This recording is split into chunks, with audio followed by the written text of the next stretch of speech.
بسم اللہ الرحمن الرحیم۔ السلام علیکم ناظرین کرام، حکایت الصالحین میں بغداد کے ایک بزرگ اپنا واقعہ بیان کرتے ہیں کہ ایک بار میرے گھر کی دیوار اچانک گر گئی۔ مجھے بڑی پریشانی لاحق ہوئی اور اسے دوبارہ بنوانے کے لیے کسی مزدور کی تلاش میں گھر سے نکلا اور چوراہے پر پہنچا۔ وہاں مختلف مزدوروں کو دیکھا جو کام کے انتظار میں بیٹھے تھے۔ ان میں ایک نوجوان بھی تھا جو سب سے الگ تھلگ کھڑا تھا۔ اس کے ایک ہاتھ میں تھیلا اور دوسرے ہاتھ میں تیشہ تھا۔ میں نے اس نوجوان سے پوچھا، کیا تم مزدوری کرو گے؟ نوجوان نے جواب دیا، ہاں۔ میں نے کہا، گارے کا کام کرنا ہوگا۔ نوجوان کہنے لگا، ٹھیک ہے، لیکن میری 3 شرطیں ہیں۔ اگر تمہیں منظور ہوں تو میں کام کرنے کے لیے تیار ہوں۔ پہلی شرط یہ ہے کہ تم میری مزدوری پوری ادا کرو گے۔ دوسری شرط یہ ہے کہ مجھ سے میری طاقت اور صحت کے مطابق کام لوگے۔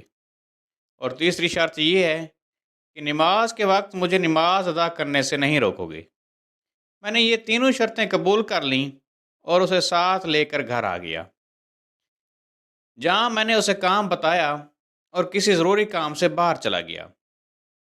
جب میں شام کے وقت واپس آیا تو دیکھا کہ اس نے عام مزدوروں سے دگنا کام کیا تھا۔ میں نے بخوشی اس کی اجرت ادا کی اور وہ چلا گیا۔ دوسرے دن میں اس نوجوان کی تلاش میں دوبارہ اس چوراہے پر گیا، لیکن وہ مجھے نظر نہیں آیا۔ میں نے دوسرے مزدوروں سے اس کے بارے میں دریافت کیا تو انہوں نے بتایا کہ وہ ہفتے میں صرف ایک دن مزدوری کرتا ہے، باقی دن اللہ تعالیٰ کی عبادت میں گزارتا ہے۔ یہ سن کر میں سمجھ گیا کہ وہ عام مزدور نہیں ہے بلکہ کوئی خاص آدمی ہے۔ میں نے ان سے اس کا پتہ پوچھا اور اس جگہ پہنچا تو دیکھا کہ وہ نوجوان زمین پر لیٹا ہوا تھا اور اسے سخت بخار تھا۔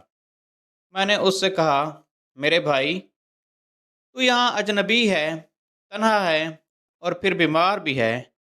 اگر پسند کرو تو میرے ساتھ میرے گھر چلو اور مجھے اپنی خدمت کا موقع دو۔ اس نے انکار کر دیا، لیکن میرے مسلسل اصرار پر مان گیا، لیکن ایک شرط رکھی کہ وہ مجھ سے کھانے کی کوئی شے نہیں لے گا۔ میں نے اس کی یہ شرط منظور کر لی اور اسے اپنے گھر لے آیا۔ وہ 3 دن میرے گھر قیام پذیر رہا، لیکن اس نے نہ تو کسی چیز کا مطالبہ کیا اور نہ ہی کوئی چیز لے کر کھائی۔ چوتھے روز اس کی بخار میں شدت آ گئی تو اس نے مجھے اپنے پاس بلایا اور کہنے لگا، میرے بھائی، لگتا ہے کہ اب میرا آخری وقت قریب آ گیا ہے، لہٰذا جب میں مر جاؤں تو میری اس وصیت پر عمل کرنا کہ جب میری روح جسم سے نکل جائے تو میرے گلے میں رسی ڈالنا اور گھسیٹتے ہوئے باہر لے جانا اور اپنے گھر کے ارد گرد چکر لگوانا اور یہ صدا دینا کہ لوگوں، دیکھ لو، اپنے رب تعالیٰ کی نافرمانی کرنے والوں کا یہ حشر ہوتا ہے۔ شاید اس طرح میرا رب عز و جل مجھے معاف کر دے۔ جب تم مجھے غسل دے چکو تو مجھے انہی کپڑوں میں دفن کر دینا۔ پھر بغداد میں خلیفہ ہارون الرشید کے پاس جانا اور یہ قرآن مجید اور انگوٹھی انہیں دینا اور میرا یہ پیغام بھی دینا کہ اللہ عز و جل سے ڈرو، کہیں ایسا نہ ہو کہ غفلت اور نشے کی حالت میں موت آ جائے اور بعد میں پچھتانا پڑے، لیکن پھر اس سے کچھ حاصل نہ ہوگا۔ وہ نوجوان مجھے یہ وصیت کرنے کے بعد انتقال کر گیا۔ میں اس کی موت کے بعد کافی دیر تک آنسو بہاتا رہا اور غم زدہ رہا۔ پھر نہ چاہتے ہوئے بھی میں نے اس کی وصیت پوری کرنے کے لیے ایک رسی لی اور اس کی گردن میں ڈالنے کا قصد کیا تو کمرے کے ایک کونے سے ندا آئی کہ اس کے گلے میں رسی مت ڈالنا۔ کیا اللہ عز و جل کے اولیاء سے ایسا سلوک کیا جاتا ہے؟ یہ آواز سن کر میرے بدن پر کپ کپی طاری ہو گئی۔ یہ سننے کے بعد میں نے اس کے پاؤں کو بوسہ دیا اور اس کے کفن و دفن کا انتظام کرنے چلا گیا۔ اس کی تدفین سے فارغ ہونے کے بعد میں اس کا قرآن پاک اور انگوٹھی لے کر خلیفہ کے محل کی جانب روانہ ہو گیا۔ وہاں جا کر میں نے اس نوجوان کا واقعہ ایک کاغذ پر لکھا اور محل کے داروغہ سے اس سلسلے میں بات کرنا چاہی، تو اس نے مجھے جھڑک دیا اور اندر جانے کی اجازت دینے کے بجائے اپنے پاس بٹھا لیا۔ آخر کار خلیفہ نے مجھے اپنے دربار میں طلب کیا اور کہنے لگا، کیا میں اتنا ظالم ہوں کہ مجھ سے براہ راست بات کرنے کے بجائے رکے کا سہارا لیا؟ میں نے عرض کی، اللہ تعالیٰ آپ کا اقبال بلند کرے، میں کسی ظلم کی فریاد لے کر نہیں آیا، بلکہ ایک پیغام لے کر حاضر ہوا ہوں۔ خلیفہ نے اس پیغام کے بارے میں دریافت کیا تو میں نے وہ قرآن مجید اور انگوٹھی نکال کر اس کے سامنے رکھ دی۔ خلیفہ نے ان چیزوں کو دیکھتے ہی کہا، یہ چیزیں تجھے کس نے دی ہیں؟ میں نے عرض کی، ایک گارا بنانے والے مزدور نے۔ خلیفہ نے ان الفاظ کو 3 بار دہرایا، گارا بنانے والا، گارا بنانے والا، گارا بنانے والا، اور رو پڑا۔ کافی دیر رونے کے بعد مجھ سے پوچھا، وہ گارا بنانے والا اب کہاں ہے؟ میں نے جواب دیا، وہ مزدور فوت ہو چکا ہے۔ یہ سن کر خلیفہ بے ہوش ہو کر گر گیا اور عصر تک بے ہوش رہا۔ میں اس دوران حیران اور پریشان وہیں موجود رہا۔ پھر جب خلیفہ کو کچھ افاقہ ہوا تو مجھ سے دریافت کیا، اس کی وفات کے وقت تم اس کے پاس تھے؟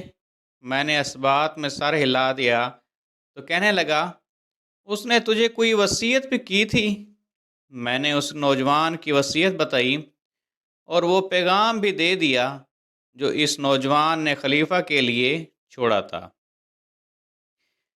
جب خلیفہ نے یہ ساری باتیں سنی تو مزید غمگین ہو گیا اور اپنے سر سے عمامہ اتار دیا، اپنے کپڑے چاک کر ڈالے اور کہنے لگا، اے مجھے نصیحت کرنے والے، اے میرے زاہد و پارسا، اے میرے شفیق۔